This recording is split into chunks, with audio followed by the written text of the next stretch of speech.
اور فرشتے ہمیں اچھی باتوں کے لیے انسپائر کرتے رہتے ہیں، لیکن فرشتوں کی باتوں کو کہ انسپریشن کو ہم جب لے سکتے ہیں جب ہمارے اندر ایک اسپریچول کیفیات پیدا ہو جائیں، جو روحانی کیفیات ہمارے اندر پیدا ہو چکی ہوں۔ تو یہی روحانی کیفیات کو پیدا کرنا، روحانی حساسیت کو پیدا کرنا، یہی روزے کا سب سے بڑا جو ہے سبق ہے جو انسان کو، جو بلیورز کو دیا جا رہا ہے۔ تو جب ہم کھانا پانی چھوڑتے ہیں، جب ہم بار بار عبادت کرتے ہیں، نماز پڑھتے ہیں، نفل نمازیں پڑھتے ہیں اور قرآن پڑھتے ہیں، اس کو سمجھنے کی کوشش کرتے ہیں، تو پورا دن ہم اس طریقے سے گزارتے ہیں، تو اس طریقے سے ہمارے اندر جو روحانی پہلو ہے، کیونکہ معلوم ہے جیسا کہ آپ لوگوں کو کہ ہمارے اندر روحانی پوٹینشل بالقوہ طور پر ہے، اسی روحانی پوٹینشل کو ہمیں بیدار کرنا ہے، اور جو ہم عبادت جو ہم زیادہ کرتے ہیں اس مہینے میں، اس سے ہماری روحانیت بیدار ہوتی ہے اور ہم ایک نئے اور بہتر انسان بن جاتے ہیں۔ تو اسی وجہ سے ہمیں یہ بتایا گیا ہے کہ ہم زیادہ سے زیادہ وقت گزاریں قرآن کو سمجھنے میں، نفل نمازیں پڑھنے میں اور لوگوں کے ساتھ حسن سلوک کرنے میں، کیونکہ اسلام جو ہے وہ دو چیزوں کا نام ہے، ایک اللہ کی عبادت، اللہ سے محبت، اور بندوں کے ساتھ خیر خواہی۔ تو ہم کو جیسا کہ معلوم ہے کہ رسول اللہ صلی اللہ علیہ وسلم رمضان میں بہت زیادہ خیرات کرتے تھے، بہت زیادہ لوگوں کی مدد کرتے تھے، تو ہمیں بھی یہی کرنا ہے، لوگوں کے ساتھ بہت زیادہ مہربانی سے پیش آنا ہے، لوگوں کی مدد کرنی ہے، لوگوں کے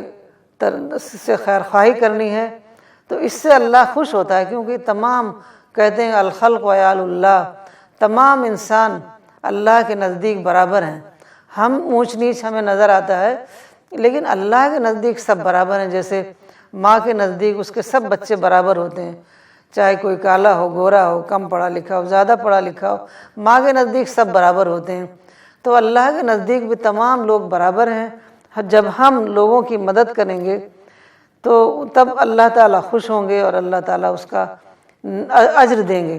اور آپ کو جیسے کہ معلوم ہے کہ رمضان کے مہینے میں اجر بہت زیادہ بڑھا دیا جاتا ہے۔ اللہ تعالیٰ نے فرمایا ہے کہ میں ہر عمل کا 10 گنا سے 700 گنا تک اجر دیتا ہوں، لیکن رمضان کے روزے کا اجر بہت خاص ہے اور وہ میں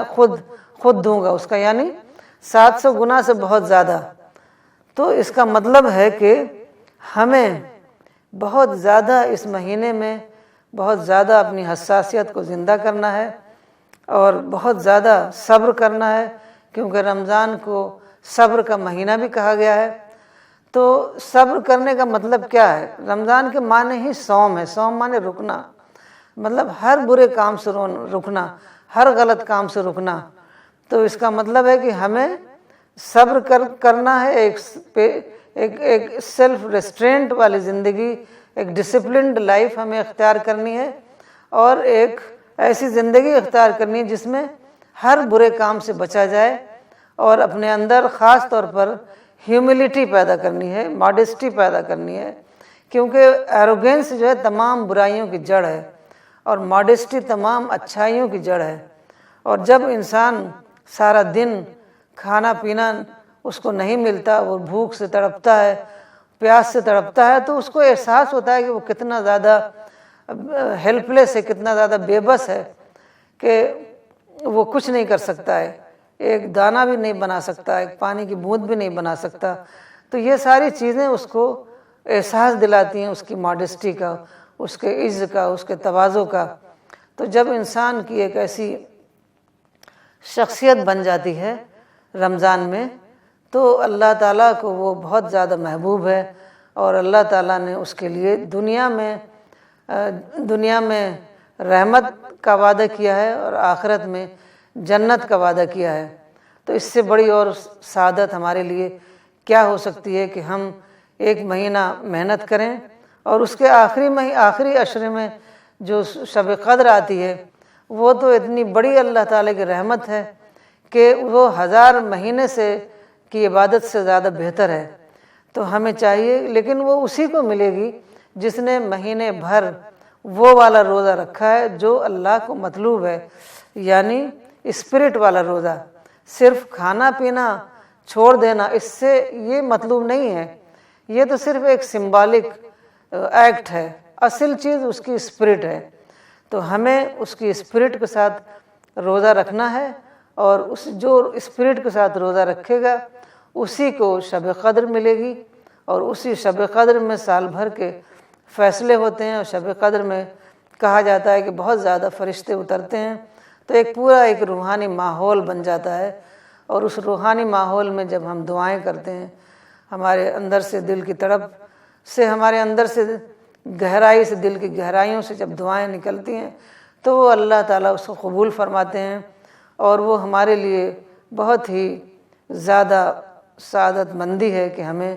رمضان کے مہینے کے روزے ملیں، اور اس کے بعد شب قدر ملے، اور ہم کو قرآن کو سمجھنے کا موقع ملے، قرآن کو ہم سمجھ کر پڑھیں۔ جب ہم قرآن کو سمجھ لیں گے تو وہ ہماری پوری زندگی میں کام آئے گا۔ تو اس لیے ہمیں پوری کوشش کرنی ہے کہ ہم قرآن کو سمجھیں، کیونکہ یہ قرآن کا مہینہ ہے، اسی مہینے میں قرآن اتارا گیا ہے۔ اور میں اس کو دوبارہ کہوں گی کہ لوگ قرآن کو ترجمے کے ساتھ، تفسیر کے ساتھ پڑھیں، نہ کہ صرف تلاوت کریں، پارے کے پارے ختم کریں۔ یہ سب پہلے زمانے میں کہا جاتا تھا کہ صرف ریسائٹیشن سے ثواب ملتا ہے، ایسا نہیں ہے، کیونکہ قرآن میں خود تدبر و تفکر کی بات کہی گئی ہے۔ یہاں تک کہ کہا گیا ہے کہ لوگ اندھے بہرے ہیں جو باتوں کو گہرائی سے سمجھتے نہیں ہیں، غور و فکر نہیں کرتے۔ تو اس کا مطلب ہے کہ جب تک کہ ہم قرآن کو سمجھنے کی پوری کوشش نہیں کریں گے، جب تک ہم روزے کی عبادت کو پوری اسپرٹ کے ساتھ نہیں کریں گے، تب تک ہمیں اس کا پورا ثواب نہیں ملے گا۔ اللہ تعالیٰ آپ لوگوں کے روزے کو قبول فرمائے اور زیادہ سے زیادہ اس کا اجر عطا فرمائے۔